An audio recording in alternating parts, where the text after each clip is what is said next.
പ്രൗഢഗംഭീരമായ ഈ സമ്മേളനത്തിൽ എത്തിച്ചേർന്നിട്ടുള്ള ബഹുമാന്യരായ നേതാക്കന്മാരെ, ഏറ്റവും സ്നേഹം നിറഞ്ഞ ഈ സംഘടനയിലെ എൻ്റെ സഹപ്രവർത്തകരെ, സുഹൃത്തുക്കളെ, അസ്സലാമു അലൈക്കും. കേരളത്തിലെ വിദ്യാർത്ഥി പ്രസ്ഥാനത്തിൻ്റെ ചരിത്രത്തിൽ പ്രൗഢഗംഭീരമായ ഒരു സമ്മേളനത്തിൻ്റെ വിജയത്തിൻ്റെ ചരിത്രമാണ് ഈ അനന്തപുരി ഇന്ന് പറഞ്ഞുകൊണ്ടിരിക്കുന്നത്.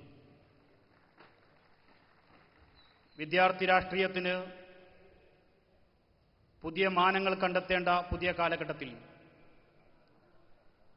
നിർമ്മാണാത്മകമായ വിദ്യാർത്ഥി രാഷ്ട്രീയത്തിൻ്റെ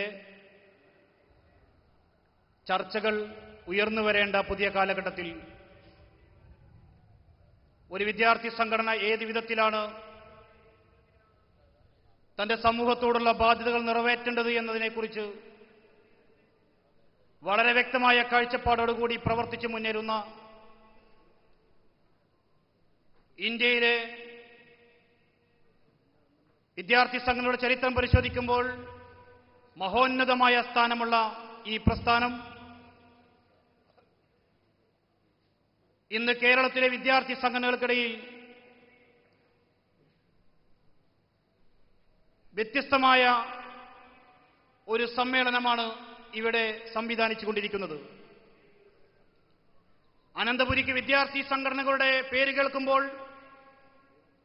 യൂണിവേഴ്സിറ്റി കോളേജിന്റെ ഹോസ്റ്റലുകളിൽ നിന്നും പോലീസുകാരന് നേരെ വരുന്ന ബോംബിന്റെയും കടാരയുടെയും കത്തിയുടെയും അതുപോലെ തന്നെ കല്ലുകളുടെയും ഒക്കെ കഥകളാണ് പറയാനുള്ളതെങ്കിൽ കേരളത്തിലെ വിദ്യാർത്ഥി പ്രസ്ഥാനങ്ങൾക്ക് അപജയം സംഭവിച്ചിട്ടില്ല എന്നും നവസമൂഹത്തിന് ധീരമായ കാൽവെപ്പുമായി ഒരു നവലോകം സൃഷ്ടിക്കാൻ ഞങ്ങൾ ഒരുക്കമാണെന്നുമുള്ള വലിയ പ്രഖ്യാപനം യഥാർത്ഥത്തിൽ കാലഘട്ടത്തിന്റെ ഏതോ മലവെള്ളപ്പാച്ചിലിൽ വിദ്യാർത്ഥി സംഘടനകൾക്ക് കളഞ്ഞുപോയ അഭിമാനത്തെ വീണ്ടെടുക്കുന്നതാണ്.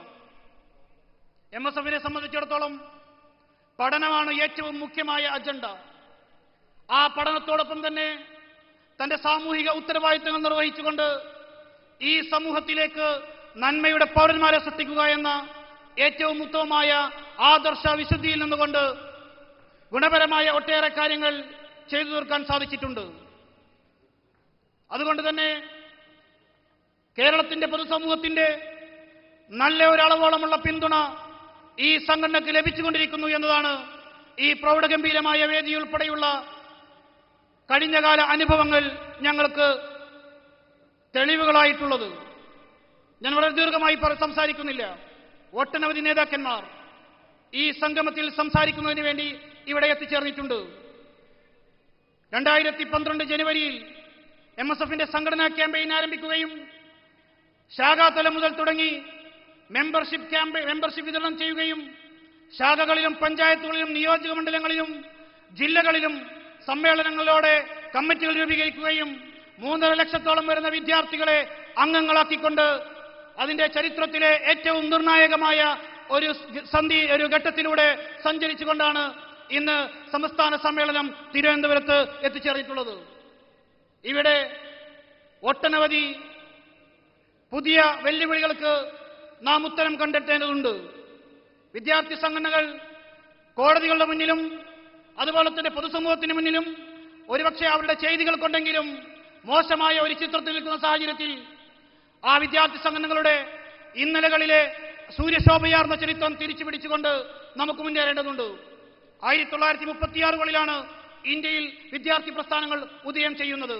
മഹാനായ ഗാന്ധിജിയുടെയും മൗലാന മുഹമ്മദ് അലി ജിന്നയുടെയും പണ്ഡിറ്റ് നെഹ്റുവിന്റെയും ഒക്കെ നേതൃത്വത്തിൽ ഇന്ത്യയിലെ സ്വാതന്ത്ര്യ സമരം കൊടിമ്പിരി കൊള്ളുമ്പോൾ ആ സ്വാതന്ത്ര്യ സമരത്തിന് ഏറ്റവും അധികം ബൗദ്ധികമായ പിന്തുണ നൽകുന്നതിന് വേണ്ടി ഇന്ത്യയിലെ ക്യാമ്പസുകളിൽ വിദ്യാർത്ഥി പ്രസ്ഥാനങ്ങൾ രൂപീകരിച്ചപ്പോൾ തന്നെ അതേ 36ൽ തന്നെ രൂപീകരിച്ച പ്രസ്ഥാനമാണ് MSF. കേരളത്തിന്റെ സാമൂഹിക നവോത്ഥാന സംരംഭങ്ങളിൽ വിദ്യാർത്ഥി സംഘടനകളുടെ പങ്ക് ചെറുതല്ല. കേരളത്തിലെ വിദ്യാഭ്യാസപരമായ പുരോഗതിക്കും വിദ്യാഭ്യാസത്തിന്റെയും അക്കാദമികപരമായ ഇടപെടലുകൾക്കുമൊക്കെ നേതൃത്വം നൽകിക്കൊണ്ട് സാമൂഹികപരമായ ഉത്തരവാദിത്തങ്ങൾ ഏറ്റെടുത്തുകൊണ്ട് പുതിയ കേരളത്തെ സൃഷ്ടിക്കുന്നതിൽ വിദ്യാർത്ഥികളുടെ പങ്ക് അനിഷേധ്യമാണ്. ലോകചരിത്രം പരിശോധിച്ചാലും ആ വിധത്തിൽ വിദ്യാർത്ഥികളുടെ പങ്കിനെ നമുക്ക് അനിഷേധ്യമായി കാണാൻ സാധിക്കും. അങ്ങനെ പൈതൃകം അവകാശപ്പെടാനുള്ള സംഘടനകൾ ഇന്ന് ഒരുപക്ഷെ കടാരയുടെ രാഷ്ട്രീയം കളിക്കുമ്പോൾ പൊതുസമൂഹത്തിന് മുന്നിൽ ഇളിഭരായി തലതാഴ്ത്തി നിൽക്കുമ്പോൾ അതല്ല വിദ്യാർത്ഥി രാഷ്ട്രീയമെന്നും അവിടെ നന്മയുടെയും അവിടെ സമാധാനത്തിന്റെയും അവിടെ സഹവർത്തിത്വത്തിന്റെയും അവിടെ നിർമ്മാണാത്മക രാഷ്ട്രീയത്തിന്റെയും ഒക്കെ പുതിയ അധ്യായങ്ങൾ നമുക്ക് തീർക്കേണ്ടതുണ്ട്. അതിനുവേണ്ടിയുള്ള ഏറ്റവും ശക്തമായ ആഹ്വാനമാണ് നവസമൂഹത്തിന് ധീരമായ കാലോപ്പി എന്നുള്ളത്. ഈ സമ്മേളനത്തിന്റെ പ്രൗഢഗംഭീരമായ ഈ റാലിയിലും പൊതുസമ്മേളനത്തിലും സംബന്ധിക്കാനെത്തിയ നിങ്ങളെ ഏവരെയും മുക്തകണ്ഠം പ്രശംസിച്ചുകൊണ്ട് നിങ്ങളെ സ്വാഗതം ചെയ്യാൻ വേണ്ടിയാണ് ഞാനിവിടെ എഴുന്നേറ്റ് നിന്നിട്ടുള്ളത്.